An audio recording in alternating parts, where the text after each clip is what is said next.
کوئی رونا دھونا ہی نہیں رہتا. ٹھیک ہے. کوئی ماتمی انداز یا کوئی جو ہے وہ جنگ و جدل کا انداز نہیں ہوتا. بعض ٹائم کو لائٹ موڈ میں بھی جو ہے وہ بات مطلب آپ ہو جانی چاہیے. آپ اس بات کے قائل ہیں کہ بلوغت کا تعلق عمر کے ساتھ نہیں ہوتا؟ نہیں بالکل نہیں ہے. آپ دیکھ لیں کہ اب یہ ابھی کل پرسوں کی بات ہے کہ انہوں نے ایک ایسی بات کی ہے.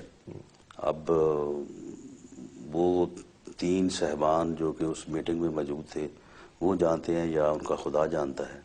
لیکن بات یہ ہے کہ اتنی ٹاپ سیکرٹ میٹنگ ہو کہ ملک کا وزیر اعظم ہو, چیف آف آرمی اسٹاف ہو اور عمران خان صاحب ہو, کوئی چوتھا آدمی نہ ہو. تو ایسی سنجیدہ اور ٹاپ سیکرٹ حساس میٹنگ کی کوئی آدمی باہر آگے بات کرے تو پھر اس کو اگر یعنی بچگانہ حرکت یا نابالغ بھی نہ کہا جائے تو پھر اور آپ بتائیں کہ پھر کس طرح سے ہے, پھر اور ماتم کیا جائے. اچھا, یہ بھی ایک تاثر ہے کہ جیسے میں نے پہلے ابتدائیے میں کہا تھا کہ آپ اس زمانے میں بھی نواز لیگ کے ساتھ کھڑے ہوئے جس وقت حالات بہت سخت تھے. اور حالات سخت کیا, 12 اکتوبر 99 سے لے کے اپریل 2000 تک جو حالات تھے وہ میں سمجھتا ہوں کہ اگر آپ اس دور کے اخبارات جو ہے وہ نکال کے دیکھیں تو آپ کو پورے ملک میں چند نہیں 2-3 آوازیں ہی ملیں گی کہ جن لوگوں نے اس وقت جن میں سے ایک آپ کی بھی تھی, جنہوں نے کلمہ حق بلند کیا. بالکل ٹھیک ہے. ورنہ سب یہ کہہ رہے تھے کہ جی بس کہانی مک گئی ہے, کہانی مک گئی ہے. تو یہ جناب ہوں سزائے موت ہو جانی ہے. بھٹو کی پھانسی کی مثالیں سارے دے رہے تھے. اور جب اپریل 2000 میں انہیں میاں نواز شریف کو عمر قید کی سزا ہوئی تو بڑے بڑے لوگ پارٹی کے اندر بھی اور باہر بھی, جو اس وقت میرا خیال ہے کہ شاید وہ کہتے جو واپس بیٹھے بھی ہوئے جو بالکل جو بلکہ بیٹھے ہوئے بلکہ ہوں ایسے سارا کچھ جڑا ہے وہ سمجھتے ہیں کہ اسی ہر چیز جڑا ہے وہ سامنے آیا یا سہارا دیتا ہے. تو یہ آپ 6 ماہ دیکھیں, اخبار اٹھائیں, لوگوں کے تبصرے, لوگوں کے بیان اور کون کہاں تھا, تو یہ آپ کو جب پتہ چلے. ہم نے اس دور میں بھی ہم نے اسی طرح سے, جس طرح سے آج بعض لوگوں کو اس بات کی شکایت ہوتی ہے کہ جی آپ ہر بات کا جو ہے وہ بڑا دھڑلے سے جواب دیتے ہیں, تو اس وقت بھی دیا اللہ کے فضل سے. لیکن اسی سے میرا اگلا سوال ہے, یہ بات آپ کی بالکل درست ہے کہ اس کو جو آوازیں اٹھ رہی تھیں وہ بالکل انگلیوں پہ گنی جا سکتی ہیں. لیکن وہ جیسے آپ نے خود ابھی کہا کہ وہ بہت سارے اس زمانے کے لوگ جو بگوڑے جو ہیں وہ اب بیٹھے ہوئے ہیں اور وہ یہ کہہ رہے ہیں کہ یہ اب نے ساری چیزیں سنبھالی ہوئی ہیں, جبکہ آپ جو ہے وہ آپ کا جو قد اور وزن ہے پارٹی کے اندر, تاثر یہ ہے کہ وہ کم ہوا ہے. نہیں, یہ درست نہیں ہے. اس کی وجہ یہ ہے کہ یعنی پارٹی نے الیکشن یعنی 2002 کا پھر الیکشن ہوا, اس میں نہیں میں اس دور کی بات کر رہا ہوں. میں تو بتا رہا ہوں کہ اس میں جو ہے وہ پارٹی نے جو ہے وہ اس وقت کوئی میرا خیال 43 سیٹیں جو ہے وہ ون کی تھی. میں پنجاب کے ہاؤس میں, تو پنجاب ہاؤس میں پارٹی نے مجھے سب سے زیادہ اہمیت دی, اور وہ اہمیت جو ہے وہ میرے کردار اور میری قربانیوں کی تھی, کوئی میری ذات کی نہیں تھی. اس وقت وہ تھی بالکل نہیں, سنیں, لیکن اس وقت ایز پارلیمانی لیڈر میں نے پھر 2002 سے لے کے 2007 تک سرو کیا. اب 2007 میں جو ہے وہ پارٹی الیکشن ہوا, کامیابی ہوئی, اور پنجاب میں جو 3 سینئر موسٹ پوزیشنز تھی, میاں شہباز شریف صاحب کے پاس, سردار ذوالفقار علی کوسہ صاحب کے پاس اور میرے پاس تھی.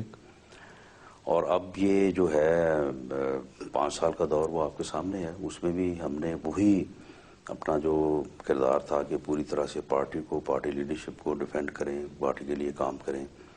وہ 12 اکتوبر 99 سے لے کے 2000 تک ایک دور ہے, پھر 2002 کے بعد کا 2007 تک وہ کمپیریٹیولی تھوڑا بڑا نرم دور ہے. اس میں پھر کافی لوگ آ گئے تھے, کافی لوگ پھر واپس جو ہے وہ آ گئے تھے. تو اس کے بعد 2007 میں الیکشن لڑا, اس کے بعد گورنمنٹ جو ہے وہ فارم کی. تو پارٹی نے باوجود اس کے کہ میرا مخالف کینڈیڈیٹ جو ہے اس کی ڈیتھ ہو گئی تھی، میرا الیکشن پوسٹ پون ہو گیا تھا، میں ایم پی الیکٹ نہیں ہو سکا تھا، اس کے باوجود میں اسمبلی سے باہر بیٹھا تھا، انہوں نے مجھے جو ہے وہ سب سے امپورٹنٹ پورٹ فولیو جو ہے وہ دیا اور مجھے کیبنٹ میں جو ہے وہ شامل کیا۔ سب سے امپورٹنٹ اب اس کے بعد جب یہ دوبارہ اب 2013 میں، تو اس وقت آپ کے سامنے ہے کہ میں 2013 کی طرف آتا ہوں، ایک چھوٹا سا وقفہ لینا ہے۔ بات کر رہے ہیں رانا ثناء اللہ صاحب سے، ایک لیتے ہیں وقفہ، وقفے سے واپس آ کے اس گفتگو کو آگے بڑھاتے ہیں۔ بیلاگ میں خوش آمدید، محو گفتگو ہے ہم رانا ثناء اللہ صاحب سے جو کہ پنجاب کے وزیر قانون اور بلدیات ہیں۔ رانا صاحب، جو 2013 کی جو ہم بات کر رہے ہیں نا، اس میں ہم نے دیکھا ابھی مثال کے طور پہ یہ جو آپ لوگوں کا آپس میں انٹرنل رفٹ ہوئی، آپ کی عابد شیر علی صاحب کے گروپ کی، فیصلہ آباد میں آپ لوگ اس کی وجہ سے بائی الیکشن ہار گئے۔ عابد شیر علی صاحب نے یہاں تک بھی کہا کہ جی آپ کے بارے میں کہ رانا صاحب وہ پودا ہے جو میرے والد نے اپنے ہاتھ سے لگایا تھا، لیکن پودوں میں کئی دفعہ کانٹے بھی نکل آتے ہیں۔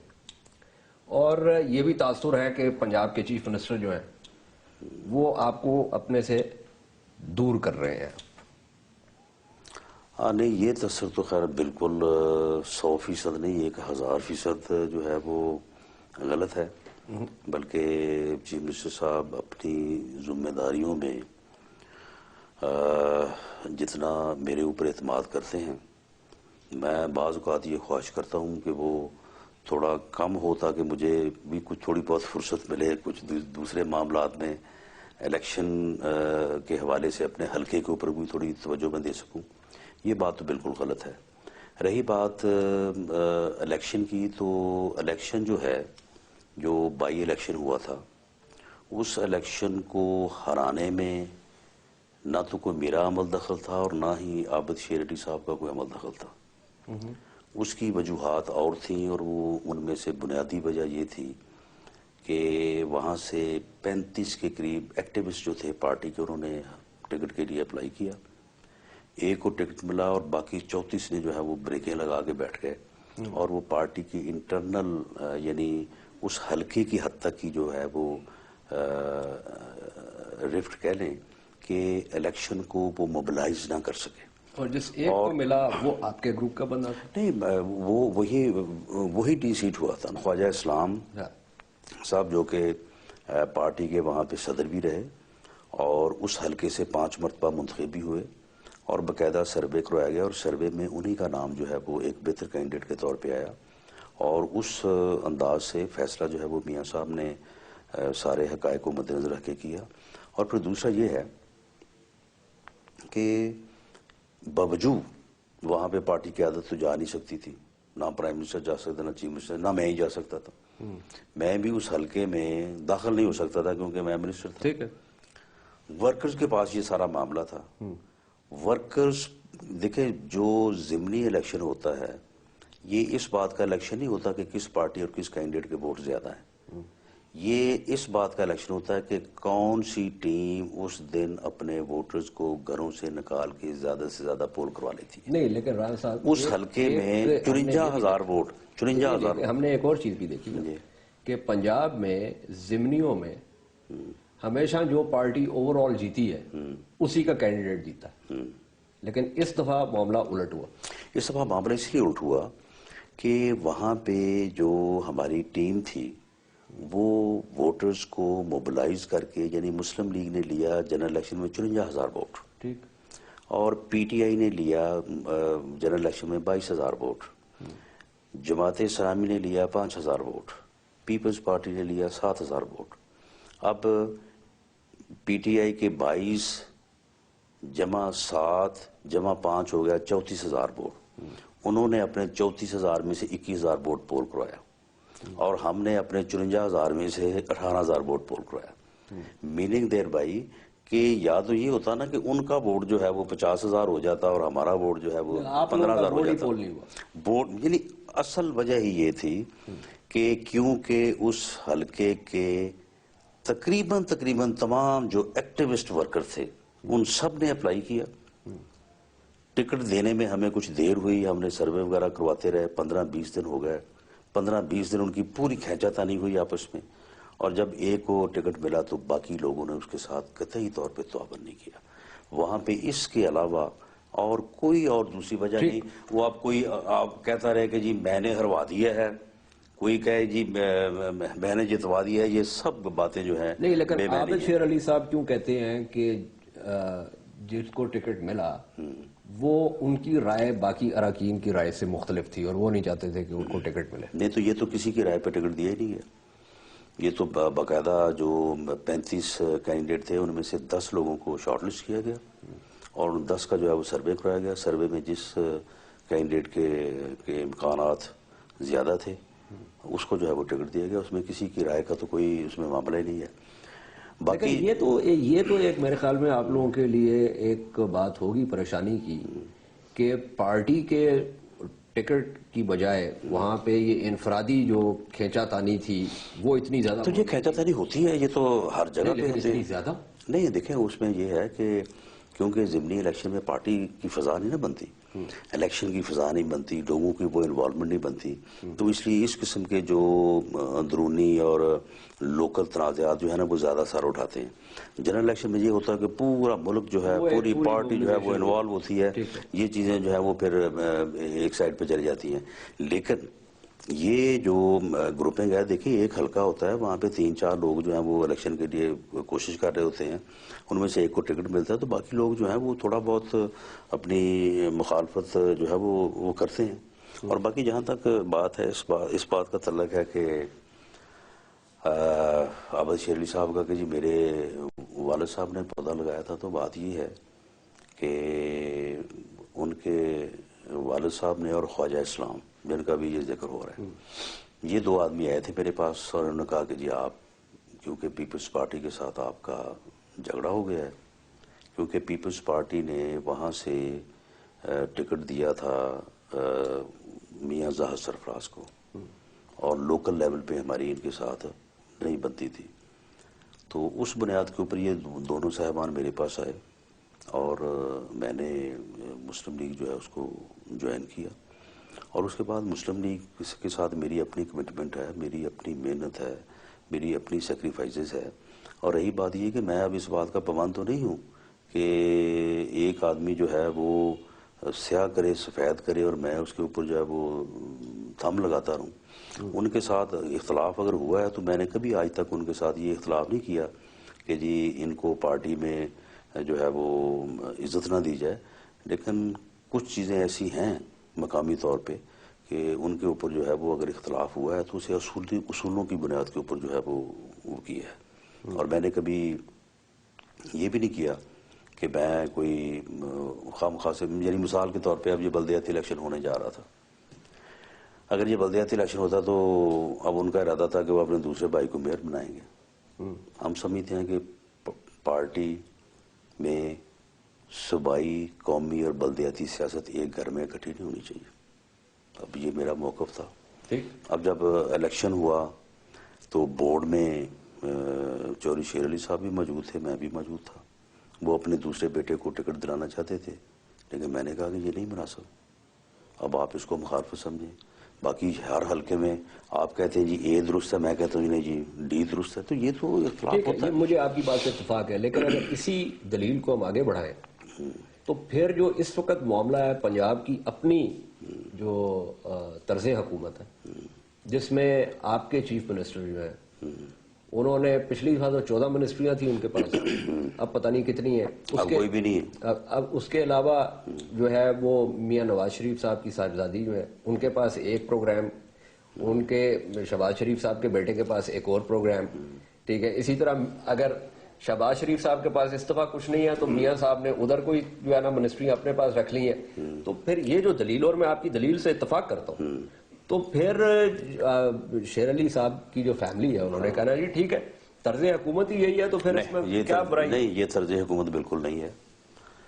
اگر میاں نواز شریف ملک کے وزیر اعظم ہیں, ساری یعنی ان کی لائف میں جتنی انہوں نے سیاست شروع 80-81 سے کی ہے, اور میرا خیال ہے کہ مریم اس وقت 3-4 سال یا 5 سال کی ہوگی, تو جن بچوں کی اپنے والدین کے ساتھ اپنے گھروں میں گرومنگ ہی ایک سیاسی ماحول میں ہوئی ہے، انہوں نے جلا وطنیاں دیکھی ہیں تو سیاست کی وجہ سے، جیلیں دیکھی ہیں تو سیاست کی وجہ سے، یعنی ان کی فیملی کہاں کہاں لیکن یہ نہیں، کوئی qualification نہیں تو اس کے علاوہ اور کوالیفیکیشن کیا ہوتی ہے سیاست میں؟ یعنی اگر ایک آدمی جو ہے وہ اپنے پارٹی کاز کے لیے اور اپنے یعنی پارٹی اصول کے لیے اگر ایک آدمی جو ہے وہ سٹینڈ کرتا ہے اور اس کے وہ سفر کرتا ہے، اس کی فیملی جو ہے وہ سفر کرتی ہے، تو کیا ان بچوں میں وہ شعور جو ہے وہ بیدار نہیں ہوگا؟ اب اگر وہ وزیر اعظم ہیں تو کیا ان کی بیٹی جو ہے وہ سیاست میں اگر حصہ لے یا وہ کسی فلاحی پروگرام میں وداؤٹ اینی کنسیڈریشن جو ہے اگر وہ خدمت سر انجام دینا چاہے تو کیا یہ اس کا گناہ ہے کہ وہ اس کی بیٹی ہے؟ نہیں، دیکھیے بات یہ ہے کہ اگر آپ کو کس چیزوں کے لیے کوالیفیکیشن چاہیے ہوتی ہے، ایڈمنسٹریٹو کوالیفیکیشن چاہیے ہوتی ہے، کوئی فائنینشیل کوالیفیکیشن چاہیے ہوتی ہے، کسی قسم کی مینیجریل کوالیفیکیشن. نہیں تو آپ کا کیا خیال ہے کہ جس گھر میں جس بچے کے والد جو ہے وہ تیسری مرتبہ جو ہے وہ وزیر اعظم بنے اور ان کی ساری زندگی جو ہے وہ سیاست میں اور پارٹی معاملات میں گزری ہو اور چیف منسٹر بھی رہے اپنا میاں نواز شریف صاحب، تو کیا آپ سمجھتے ہیں کہ وہ لوگ ان لوگوں کو کوئی اس قسم کا یعنی جو ہے وہ شعور سے سمجھ نہیں ہے؟ ایک ڈاکٹر کا بیٹا ڈاکٹر بن جائے تو بہت اچھی بات ہے، فوجی کا بیٹا فوج میں چلا جائے اور بھی اچھی بات ہے، اگر ایک انجینئر کا بیٹا انجینئر بن جائے اسے بننا چاہیے، اور اگر ایک سیاستدان کا بیٹا جو ہے وہ سیاست میں حصہ لے تو یہ بڑا ظلم ہے. اینکر کا بیٹا اینکر بن جائے پھر ٹھیک ہے، یہ دلیل میں صحافی کا بیٹا صحافی بننا چاہیے. یہ دلیل میں اس لیے نہیں مانوں گا کہ یہ تمام چیزیں کرنے کے لیے کسی کا بیٹا یا بیٹی ہونے کی ضرورت نہیں ہے. اگر فوجی کا بیٹا فوج میں جا رہا ہے تو اپنی ایک پورے اس کے ذریعے جائے گا، کوالیفیکیشن حاصل کرے گا نا. ہاں بالکل. تو بھائی ان کی بھی پولیٹیکل ٹریننگ جو ہے وہ بہت زیادہ ہوئی ہے، وہ ساری زندگی میں گزری ہے. اس بات کو آگے بڑھاتے یہ بتائیے کہ جو اس وقت معاملات ہیں پنجاب میں دہشت گردی کے حوالے سے، اس میں پچھلے دنوں یہ سارا معاملہ چل رہا تھا اور ابھی بھی چل رہا ہے کہ 2010 میں جو ہے سی آئی ڈی کو کاؤنٹر ٹیررزم ڈپارٹمنٹ بنایا گیا. اس کے بعد اب شہباز شریف صاحب ایک کاؤنٹر ٹیررزم فورس بنانے کی کوشش کر رہے ہیں. پہلے تو یہ تھا کہ ایلیٹ جو ہے وہ بھی نکال دی گئی پولیس کے پاس سے اور یہ، لیکن اب وہ واپس کر دیا. اب ایک وہ علیحدہ سائلوں میں ایک کاؤنٹر ٹیررزم فورس کھڑی ہوئی ہے. یہ غلط ہے. اس کی تو سمریاں میں نے خود دیکھی. نہیں، یہ بالکل یہ آپ کا تاثر غلط ہے. دیکھیں اس میں جو کاؤنٹر ٹیررزم فورس ہے اس کے جو اس وقت انچارج ہیں وہ ایڈیشنل آئی جی آفتاب چیمہ صاحب ہیں. بالکل ٹھیک. آفتاب چیمہ صاحب پولیس سروس کے آدمی ہیں اور آئی جی پی کے متحد ہیں.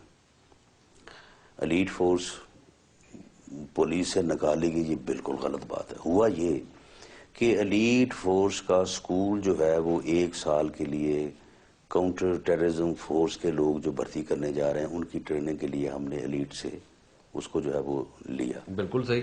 اچھا تو پھر وہ بنا رہے ہیں نا، سن لینا، تو وہ تو بنا رہے ہیں. اچھا تو وہ اس کا پتہ تاثر کیا ہے کہ جی لیڈ ہی جو ہے وہ پولیس سے جو ہے وہ وڈرا ہو رہی ہے. حالانکہ وہ صرف ٹریننگ کی سہولتیں جو ہے وہ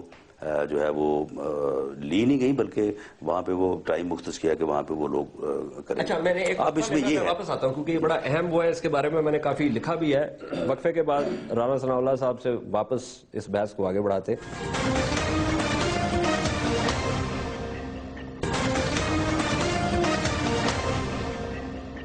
بیلاگ میں خوش آمدید. ہم محو گفتگو ہیں پنجاب کے وزیر قانون اور بلدیات رانا ثناء اللہ صاحب سے.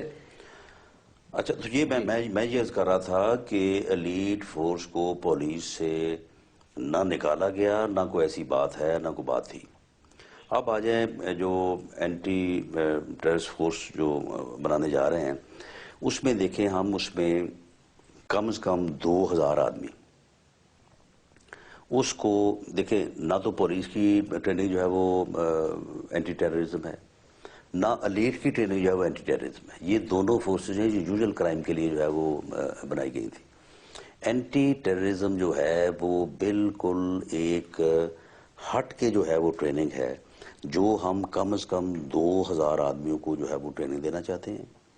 اور اس کے بعد ان جوانوں کے ساتھ جو ہے کوئی تقریباً 33% لوگ جو ہے وہ آرمی سے اور باقی 66 پر جو ہے وہ پولیس سے لے کے، تو یہ ایک تقریباً کوئی 2,500 یا 3,000 کی ایک فورس ہوگی جو ڈیووٹڈ ہوگی to fight against the terrorism.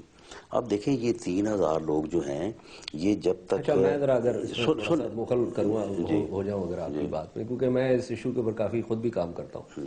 یہ پورا کانسیپٹ کہ کاؤنٹر ٹیررزم، انسداد دہشت گردی اور پولیسنگ جو ہے یہ دو مختلف چیزیں ہیں، یہ دنیا میں کہیں ایکسیپٹیبل نہیں. پوری دنیا میں ہے، یہ پوری دنیا میں ایکسیپٹیبل نہیں ہے. پوری دنیا میں ہے. چلیں اب یہ ہماری اس ہوم لینڈ سیکورٹی جو ہے وہ امریکہ نے بنائی ہے اسی طرح سے. Totally different. نہیں میری بات، آپ کے ہر جگہ پہ مطلب انگلینڈ میں میٹ پولیس جو ہے وہ ریسپانسبل ہے کاؤنٹر ٹیررزم کی، ٹھیک ہے. ہوم لینڈ سیکورٹی جو ہے وہ مختلف اداروں کے لیے ایک اوور ہینگ بنایا گیا. اس کے نیچے جو انسداد دہشت گردی کا کام ہے نا وہ سب پولیس کرتی ہے. کوئی علیحدہ کاؤنٹر ٹیررزم فورس نہیں. دیکھیں یہ کنسیپٹ جو ہے یہ ٹوٹلی رانگ ہے، اور یہ کچھ لوگوں نے یعنی ایک اپنے مقاصد کے لیے اس بات کو جو ہے وہ یعنی پھیلایا. مجھے یہ بتائیں کہ جو پولیس ہے، پولیس میں سارے لوگ ایک ہی کام کرتے ہیں؟ تھانے کی پولیس اور کام کرتی ہے، سی آئی اے کا کچھ اور کام ہے، آرگنائزڈ کرائم فورس کچھ اور کرتی ہے. اگر آپ مجھے یہ بتائیں، نہیں چلیں بہرحال کوشش تو ہے، کوشش. اب اگر تھانے کی پولیس کا جو ہے وہ چارٹر الگ ہے، اگر سی آئی اے کا چارٹر الگ ہے، اگر آرگنائزڈ کرائم فورس کا چارٹر الگ ہے، تو ایک فورس اگر 2,500-3,000 لوگوں کی ہو اور جس کا چارٹر یہی ہو کہ انہوں نے اسپیسیفکلی جو ہے وہ فوکس کرنا ہے ٹیررزم کے اوپر، تو اس سے فائدہ یہ ہوگا. یہ ہرگز یہ نہیں کہا جا رہا اور نہ ہی ایسا ہوگا، نہ ایسا ہو سکتا ہے کہ 1,80,000 کی فورس کو ہم دہشت گردی سے علیحدہ کر کے بٹھا دیں کہ جی آپ کا دہشت گردی سے کوئی کام نہیں ہے، اور 3,000 لوگوں کو کہیں کہ آپ پورے صوبے میں فائٹ کریں. دیکھیں یہ 3,000 رانا صاحب ابھی کچھ سوالات فوکس ہوں گے، باقی پولیس کا سارا کام اسی طرح سے ایک کام کر. ابھی ہم نے تھوڑا سا آگے بڑھنا سوالات لے کے، ہم نے تو پوری دنیا سے ٹرک سے سری لنکا سے، یعنی جہاں جہاں پہ ٹیررزم رہا ہے وہاں کے لوگوں کے ساتھ ساری کنسلٹیشن کرنے کے بعد یہ کیا ہے. اب اس میں جو ہے نا 2010 میں جو سمری بنائی تھی نا، جس میں سی آئی ڈی کو سی ٹی ڈی کیا گیا تھا اور اس میں 7 ونگ بننے تھے، وہ جو سمری تھی اور وہ جو آپ کرنا چاہ رہے تھے نا، that was far better. تو وہی کر رہے ہیں، far better than what you're doing now. وہی کر رہے ہیں. اب آپ کچھ اور کر رہے ہیں. اب دیکھیں وہی کر رہے ہیں. اور اگر یعنی سی ٹی ڈی جو ہے یہ 2010 سے بنی، اس سے پہلے یہ اپنا سی آئی ڈی تھی اور یہ پولیس کا ہی ایک ٹھیک ہے. وہ مجھے میں نے اگر سی ٹی ڈی جو ہے وہ نام رہے تو پھر یہ ٹھیک ہے. اگر اینٹی ٹیررزم فورس ہو جائے اور اس کی بہتر ٹریننگ ہو جائے، بہتر حالات ہو جائے، پھر غلط نہیں پڑتا. حالانکہ ناموں کی وجہ سے اب جو آپ سی ٹی ایف بنا رہے ہیں اس میں کانسٹیبل کی بجائے نام تبدیل کر کے کارپورل کر دیا، اس سے بھی فرق نہیں پڑے. نہیں اس سے فرق پڑتا ہے نا. اچھا چلیں، ایک نام چینج کرنے سے فرق نہیں پڑتا، اس کی تعلیم کا، کوالیفیکیشن کا، اس کی ٹریننگ کا. اچھا چلیں آگے چلتے، تنخواہ کا بڑا آگے چلتے. آپ کے اوپر ایک الزام کافی عرصے سے جو لگتا رہا وہ یہ کہ آپ کی ایک بڑی تصویر بھی مشہور ہوئی کہ جس میں آپ اے ڈبلیو ایس جے کے لدھیانوی صاحب کے ساتھ کھڑے ہوئے، وہ بھی کوئی بائی الیکشن تھا میرے خیال میں. لیکن پچھلے دنوں آپ نے ایک بڑا جو ہے نا زبردست قسم کا بیان دیا گارڈین کو، اور اس میں جو 2-3 چیزیں ہیں میں دیکھ رہا تھا، وہ اس میں آپ نے ایک تو یہ کہا کہ یہ جو بات ہو رہی تھی کہ ڈرون اٹیکس کے حوالے سے بھی آپ نے کہا کہ we believe that drone attacks damage the terrorist very much. Inside everyone believes that drone attacks are good, but outside everyone condemn because the drones are American. ایک آپ نے یہ کہا. دوسرا آپ نے کہا کہ operation will be mounted in 174 areas of the province. اچھا، لیکن اس کے بعد آپ نے انکلوڈ یہ کیا کہ یہ وہ ایریاز ہیں کہ جس میں پختون جو ہے وہ آ کے آباد ہوئے ہیں، جس کے اوپر آپ کے اوپر کافی تنقید ہوئی پختونوں کی طرف سے. اور پھر آپ نے یہ جو تھا جو تحفظ پاکستان آرڈیننس جو ہے اس کے حوالے سے جو تنقید ہے، اس پہ آپ نے یہ کہا کہ this should have been done 10 years ago. If it's 5% misused, then we must support it anyway because without it there's no chance that we can fight terrorists. اور آپ نے یہ بھی کہا جب آپ سے یہ سوال کیا گیا کہ اس میں آپ نے کہا I think what will be done will be no worse than what has happened in Guantanamo Bay. اب مجھے یہ بتائیے کہ مسلم لیگ نواز کی طرف سے پہلی بات تو یہ ہے کہ یہ جو انٹرویو ہے، انٹرویو جب کوئی بھی ہوتا ہے وہ کویشچن اور آنسر کے ساتھ ہوتا ہے، کہ ایک کویشچن ہوتا ہے اس کا ایک آنسر ہوتا ہے. اب اگر آپ اس انٹرویو کو آپ اپنے آپ کو بالکل سکپ کر دیں تو صرف میری بات ہی ہو تو وہ جو ہے نا وہ کوئی پتہ نہیں چلے گا کہ سوال کیا ہوا جواب کیا ہوا. یہ میں نے کوٹس جو انہوں نے ڈالے تھے یہ جو انہوں نے انٹرویو لیا اس انٹرویو کو انہوں نے کویشچن آنسر یا انٹرویو کی شکل میں شائع نہیں کیا، بلکہ پورے انٹرویو سے انہوں نے کچھ چیزیں اپنی مرضی سے نکال کے جو ہے انہوں نے جو ہے وہ کر دی. اب مثال کے طور پہ ڈرون حملوں کی بات ہوئی ہے، میں آج بھی یہ بات کہتا ہوں کہ امریکہ کو چاہیے کہ ڈرون ٹیکنالوجی ہے وہ پاکستان کو دے. یہ موقع کیوں نہیں دے سکتے وہ؟ نہیں، اس کے لیے ملٹری سیٹلائٹ چاہیے، نہیں وہ جو بھی چاہیے ہوتا سب کچھ دے نا، تو بھی دے نا، کیوں نہیں دے سکتے؟ تو پھر وہ ٹاپ سیکرٹ تو پھر بات یہ ہے، تو پھر ٹیررزم کے خلاف وہ پھر کس بات کے الائی بنتے پھرتے ہیں؟ دیکھیں میں یہ بات کرتا ہوں کہ ڈرون حملے جو ہیں یہ پاکستان کی عسکری قیادت کا بھی موقف رہا ہے، یہ وفاقی حکومت کا بھی موقف رہا ہے، یہ مشرف کے زمانے میں بھی رہا ہے، اس کے بعد بھی رہا ہے. ڈرون ٹیکنالوجی واقعی ایک بڑی زبردست ٹیکنالوجی ہے کہ اس میں کوئی جو ہے وہ نقصان نہیں ہے، کوئی اس کو ہٹ نہیں کر سکتا اور وہ جہاں پہ جائے تباہی کرے. یہ تحریک انصاف آپ کی بات نہیں مانے گی ویسے. نہیں، لیکن نہیں، تحریک انصاف اس ٹیکنالوجی کے بارے میں تو وہ نہیں کہہ سکتی کہ وہ کہتے ہیں کولیٹرل ڈیمیج اتنا نہیں، کولیٹرل ڈیمیجز تو وہ ہے، لیکن میں بات کر رہا ہوں ٹیکنالوجی کی. تو یہ ٹیکنالوجی ہے جو اگر یہ بہت ہی مؤثر ہے، جو کہ نظر آ رہا ہے مؤثر ہے، سارے کہہ رہے ہیں مؤثر ہے، تو یہ پاکستان کو دیں وہ. نہیں، وہ پاکستان نہیں تو پھر اگر اس ٹیکنالوجی میں کیا کیا چیزیں ہیں؟ اس ٹیکنالوجی میں صرف ایک گراؤنڈ سینٹر نہیں ہے. اس ٹیکنالوجی میں اگر صرف گراؤنڈ سینٹر کی بات ہوتی نا، جو گراؤنڈ کے اوپر جو میں آپ سے بات یہ آپ کو مل سیٹس جو ان کے سیٹلائٹس ہیں ان کی ضرورت پڑتی ہے. میں آپ سے بات یہ کر رہا ہوں کہ یہ میں انٹرویو کی بات کر رہا ہوں نا کہ بات جس طرح سے ہوئی انہوں نے اس کو اپنا حصہ پہ کر لیا. اسی طرح سے یہ 174 ہے، یعنی ایسی لوکیلٹی جو سلمز ہیں، ایسی لوکیلٹی جن کو ہم کچی آبادی کہتے ہیں، ایسی لوکیلٹی جو شہروں کے ارد گرد جو ہے وہ ایک ایسے محلے بنے ہوئے ہیں کہ جن کے اندر نہ کوئی جانے کا راستہ نہ باہر آنے کا راستہ، چھوٹی چھوٹی گلیاں، پتہ کوئی نہیں وہاں پہ کون رہ رہا ہے کون نہیں رہ رہا ہے. جیسے کہ لیاری ہے، اب لیاری میں بھی کہتے ہیں کہ یہ آدمی لیاری میں چلا جائے تو شاید ساری زندگی باہر نہ آئے تو بس وہ وہیں رہے. اور وہاں پہ ایسے ایریاز ہیں کہ وہاں تک پولیس کی بلکہ لا انفورسنگ ایجنسیز رینجز کی جو ہے وہ رسائی نہیں ہے. تو ایسے ایریاز جو ہیں یہ ڈیولپ ہوتے ہیں، ان کو اگر ابتدا میں آپ تھوڑا سا ان کے اوپر خیال رکھیں تو شاید یہ پھر لیاری نہ بنے.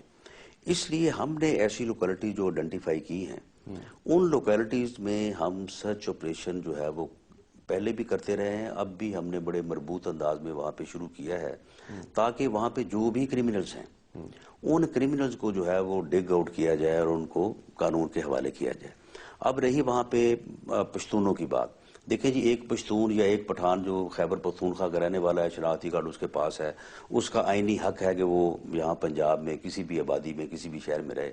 لیکن ایک ایسا افغان جو افغان مہاجرین تھا اور یا وہ پاکستیا کابل کا رہنے والا ہے، اسے یہاں پہ رہنے کا کیا حق حاصل ہے؟ اسے جب ہم پکڑیں گے تو اس کو تو لازمی بات ہے کہ اس کو ہم جو ہے وہ اس کے خلاف مقدمہ بھی بنائیں گے یا اس کو واپس جو ہے وہ اس کے ملک بھیجیں گے. اب تو تحفظ پاکستان آرڈیننس میں آ گیا نا.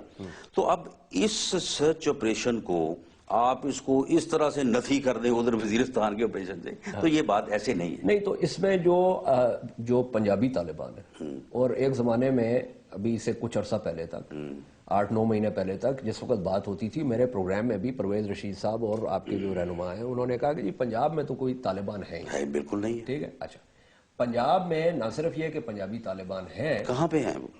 ساؤتھ پنجاب میں ہے، فیصل آباد میں ہے، بتائیں کہاں پہ ہیں؟ دیکھیں نا یہ تو میں اگر نہیں دیکھیں بات یہ ہے کہ جس طرح لوگوں نے مضامین لکھ دی ہیں، کتابیں لکھ دی ہیں، لوگوں نے مضامین لکھ رہے ہیں پیسے لینے کے لیے. اچھا مطلب یہ ہے کہ ساری دنیا جو ہے وہ بالکل نہیں، میں این جی اوز کی بات کر رہا ہوں، اور یہ لوگ جو ہیں یہ پراپیگنڈا کرتے ہیں صرف لوگوں کو مغرب کو خوش کرنے کے لیے. آپ مجھے یہ بتائیں، چلیں آپ میرے سامنے بیٹھے ہیں، آپ جس دن کہیں گے میں آپ کی گاڑی میں بیٹھوں گا، آپ مجھے پورے پنجاب میں کوئی محلہ کوئی مدرسہ کوئی علاقہ دکھا دیں کہ جہاں پہ طالبان کی ٹریننگ ہو رہی ہو یا طالبان کی لشکر جنگ بھی نہیں ہے طالبان کی پنجاب میں نہیں ہے، بتائیں کہاں ہے؟ اچھا کہاں ہے لشکر جنگ؟ آپ بتائیں. نہیں آپ کہہ رہے ہیں نا نہیں ہے تو پھر آپ بتائیں کہاں ہے. نہیں بات یہ ہے کہ جنوبی اور شمالی وزیرستان میں تو وہاں پہ باقاعدہ یہ میر شاہ ہے, یہ میر علی ہے. سن لینا, دیکھیں اس کو کنفیوز نہ کریں. نہیں کنفیوز یعنی نہیں آپ کر رہا. نہیں دیکھیں, آپ اس طرح سے لوگوں کو کنفیوز کرتے ہیں. نہیں دیکھیں نا, آپ بات سمجھنے کی جو ہے وہ بات یہ ہے کہ موجودگی اس بات کو کہتے ہیں کہ کوئی علاقہ ہو اس میں طالبان کی, پنجابی طالبان کی, دہشت گردوں کی رٹ ہو, وہاں پہ ان کا قانون اور انتظام چلتا ہو اور وہ نو گو ایریا ہو, اس کو کہتے ہیں کہ جی یہ دیکھیں یہ وہاں پہ جو ہے وہ طالبان کے دہشت گرد بیٹھے ہیں. سن لیں نا, نہیں یہ کیا بات ہوئی, نہیں وہ جب ان کا دل کرتا ہے یہ لاہور میں جو ٹارگٹ کلنگ ہوئی ہیں شیعوں کی, وہ اس کا ضروری تو نہیں کہ آپ کو یہ پتہ ہی نہیں ہے کہ ٹارگٹ کلنگ جو ہے وہ یا یہ دہشت گردی کی کارروائیوں میں اس کا طریقہ کار کیا ہے. بات یہ ہے کہ اب ساؤتھ وزیرستان ہے یا نارتھ وزیرستان ہے, وہاں بھی آپ کو پتہ ہے نا کہ وہاں پہ یہ علاقہ ہے, یہ ان کی رٹ ہے, یہ ان کا جو ہے وہ ان کے کیمپس ہیں. بات یہ ہے کہ پورے پنجاب میں کوئی نو گو ایریا نہیں ہے, کسی مدرسی کسی علاقے میں ان کی کوئی رٹ نہیں ہے, کسی جگہ پہ کوئی ملیٹنسی کی ٹریننگ نہیں ہو رہی. اب آپ بتائیں کہ جو یعنی آپ کہتے ہیں کہ یہاں پہ یہ کاروائی ہوتی ہے. دیکھیں بات یہ ہے کہ ڈاکو, چور, قاتل, کریمنلز, پروکلیم ڈیفینڈر معاشرے میں ہوتے ہیں نا, لیکن وہ کہیں نہ کہیں چھپے ہوتے ہیں. لا انفورسنگ ایجنسی جو ہے وہ ان کے پیچھے ہوتی ہیں, جب وہ ان کا پتہ چلے ان کو جو ہے وہ پکڑ لیتی ہیں. اس طرح سے دہشت گرد یا اس کو آپ طالبان کہہ لیں, اس طرح سے تو موجود ہو سکتے ہیں. وہ کسی بھی شہر میں ہو سکتے ہیں, کسی بھی علاقے میں ہو سکتے ہیں, لیکن یہ بھی آپ یقین سے نہیں کہہ رہے. نہیں ہو سکتے ہیں, نہیں ہو سکتے ہیں, مطلب ضروری نہیں ہے کہ نہیں ضرور ہو سکتے ہیں. ہاں یعنی ہو سکتے ہیں, یعنی اس بات پہ آپ کو یقین نہیں ہے کہ وہ واقعی ہے. نہیں مجھے پوری طرح سے یقین ہے کہ جہاں کہیں بھی ہوں گی ایجنسی, انٹیلیجنس ایجنسی, جب ان کے متعلق پتہ چلے گا تو ان کو گرفتار کریں گی, ان کو پکڑیں گی.